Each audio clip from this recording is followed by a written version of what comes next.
Dijiste en un reportaje, Mercado Libre va a ser 100 veces más grande de lo que es. Logramos democratizar el comercio y lo vamos a seguir haciendo. Y ahora vamos a democratizar el dinero. El dinero está atrapado en un sistema muy caro y muy ineficiente. Vamos a liberar el dinero a la gente que no está bancarizada, que es el 50%. A la larga o a la corta, todas las industrias van a tener que transformarse por Internet. La de medios ya lo sufrió, el comercio también. Ahora le está llegando al sector financiero.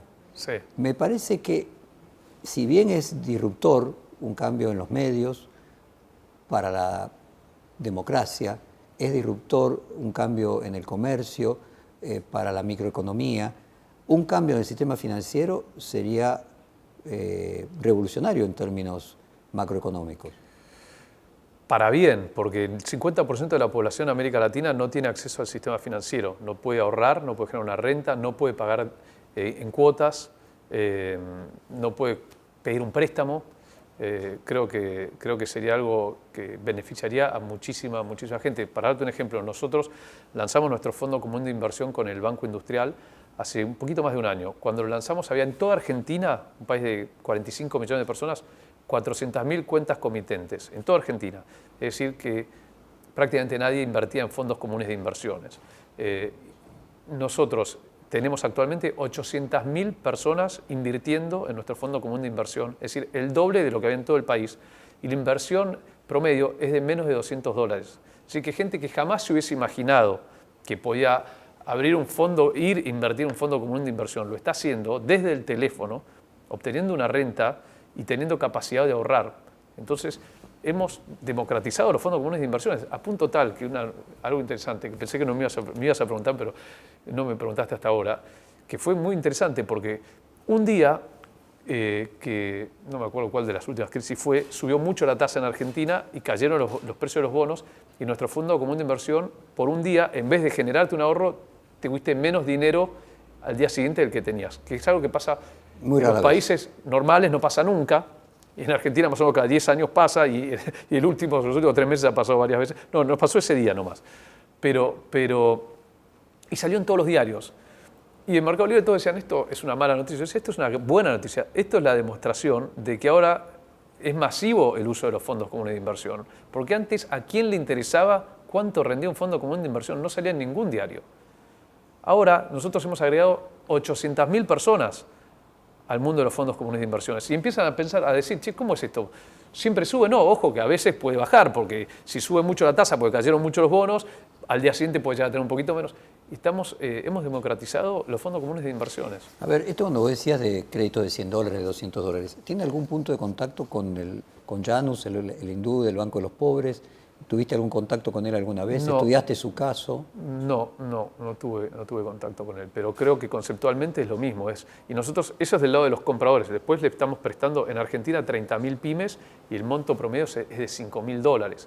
Por eso ahí no competimos nosotros con los bancos. Primero porque Argentina, los ratios de préstamos al sector privado de Argentina son los más bajos de América Latina, son similares a países pobres africanos. Argentina básicamente tiene un sistema financiero que no le presta al sector privado.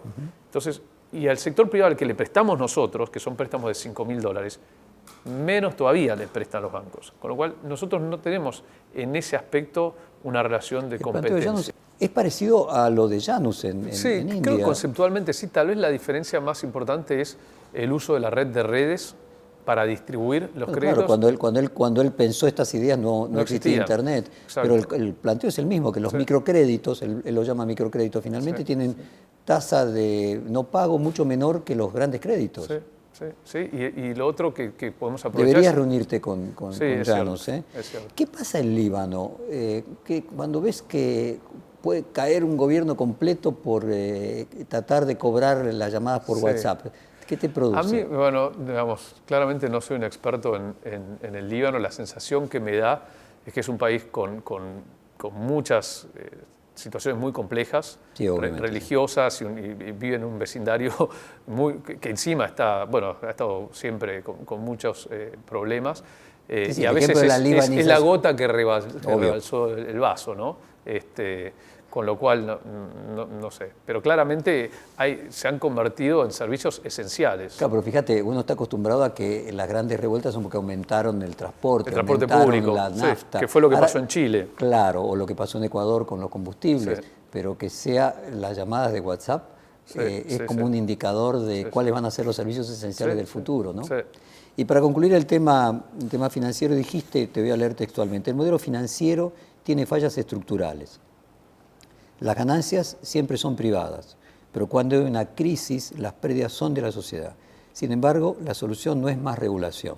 Quizás sí pagar más impuestos a las ganancias para generar fondos anticíclicos.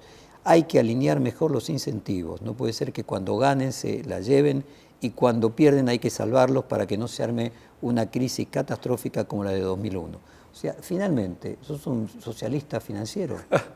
No, me parece que creo en el capitalismo. En el capitalismo no funciona que cuando ganás te la llevas y cuando perdés vienen y te salvan. Cuando perdés en el sistema capitalista te vas a la quiebra.